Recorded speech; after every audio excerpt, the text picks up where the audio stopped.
दुर्गापुर का अर्जुनपुर इलाका बेदखली के नाम पर अमानवीयता के आरोपों को लेकर गर्मा गया है। सूत्रों से मिली जानकारी के मुताबिक दामोदर वैली कॉरपोरेशन के डीटीपीएस इलाके में एक नई यूनिट और अस्पताल का कंस्ट्रक्शन शुरू होने के साथ ही डीवीसी ने अपनी जमीन को बेदखल लोगों से खाली कराने का अभियान शुरू कर दिया है। एवं शुक्रवार सुबह डीवीसी की जमीन पर लंबे समय से रह रही चाइना बाउरी के टाइल वाले घर पर अचानक बेदखली अभियान शुरू कर दिया गया। आरोप है कि सुबह सुबह उन्हें जबरदस्ती उनके घर से निकाल दिया गया और उनका फर्नीचर बिखेर दिया गया, फिर उनके टाइल वाले घर को तोड़ दिया गया। इलाके के तृणमूल कांग्रेस लीडरशिप का दावा है कि चाइना बाउरी कैंसर से पीड़ित है और ऐसे में भी बिना कोई मानवता दिखाए उनके घर को तोड़ दिया गया। तृणमूल लीडरशिप ने इस घटना को अमानवीय बताते हुए डीवीसी के खिलाफ कड़ा आक्रोश जताया है। एवं पूर्व पार्षद अरविंद नंदी ने इस घटना को लेकर अपनी प्रतिक्रिया दी है। हालांकि दामोदर वैली कॉरपोरेशन ने आरोपों से इनकार किया है और डीवीसी के senior general manager Amit Modi ने इस संबंध में अपनी बातें रखी, लेकिन ऐसा देखा गया कि घटना को लेकर इलाके में बहुत ज़्यादा तनाव फैल गया है। हालांकि स्थिति को नियंत्रित करने के लिए पुलिस बल को तैनात किया गया, लेकिन फिर भी ये डर है कि इस घटना को लेकर बेदखली और इंसानियत के मुद्दे पर राजनीतिक तनाव और भी बढ़ सकता है।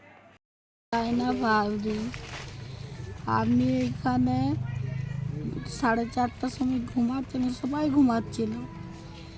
দরজা ভেঙে আমাকে টেনে হিঁচড়ে বাইরে বের করে ছুড়ে দিয়েছে।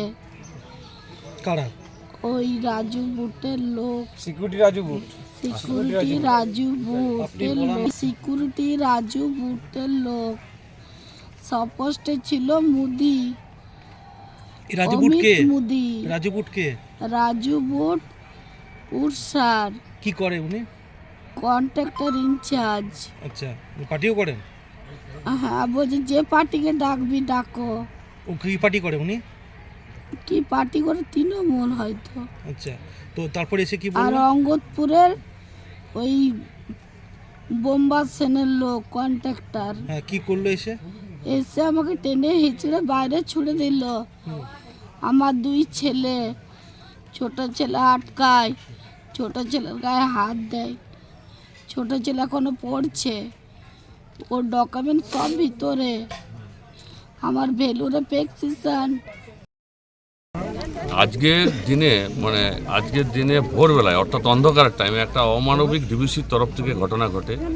এখানে 3টি ঘর আছে, 3-4টি ঘর ছিল এবং এখানে ঘরের মধ্যে একজন ক্যান্সার পেশেন্টও আছে এবং রাতের অন্ধকারে 4:30টার সময় এসে এবং এখানকার যে কন্ট্রাক্টর যে কাজ করে এবং সিকিউরিটি ইনচার্জ যে আছে সে এবং ডিভিসির যে ইনচার্জ মোদি এবং আরও কিছু যারা কন্ট্রাক্টর এবং পেটুয়ার লোক নিয়ে এসে রাত্রে ঠিক ভোর রাতের দিকে অর্থাৎ 4:30টার সময় অন্ধকার, তখন 40-50 জন লোককে নিয়ে এসে প্রথমে ঘর ভাঙার নাম করে ঘরের সমস্ত জিনিস লুটপাট হয় ওই অন্ধকারে এবং যারা ঘরে দিয়েছিল তাদেরকে বের করে গাছে বেঁধে দেওয়া হয়, মহিলাদেরকে বের করে দেওয়া হয় এবং এমন অত্যাচার চালায় এবং তারপর ঘরের জিনিসপত্র যারা ছিল ওদের ভেতরে কিছু ঘরের জিনিসপত্র ল্যাপটপ ফ্যাপটপ যাগুলো দামি জিনিস ছিল সেগুলোকে লুটপাট করে গয়না, তারপরে ঘর ফর সমস্ত ভেঙে দিয়ে তছনছ করে জিনিসপত্র ফেলে দেয়।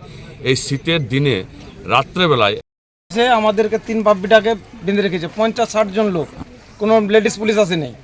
আমার ঘরে সোনা ছিল এবং ওর ডকুমেন্টস, ওই কি জন্য সিকিউরিটি আছে ইনচার্জ কি রাজু বুট, ওর লোক, ওর নেতৃত্বে আমরা বলছি, ওরা বলছে জন পার্টিকে ডাকবি ডাক।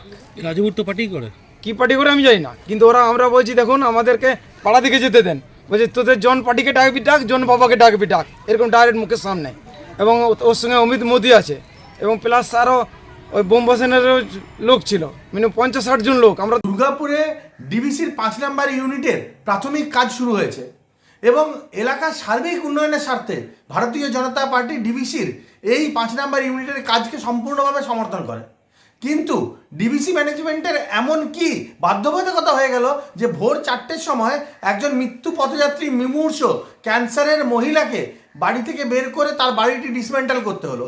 এটা কি সকালবেলায় ভোর 4টের সময় করতে হতো? পরে করা যেত না? আমাদের এই প্রশ্ন রয়েছে।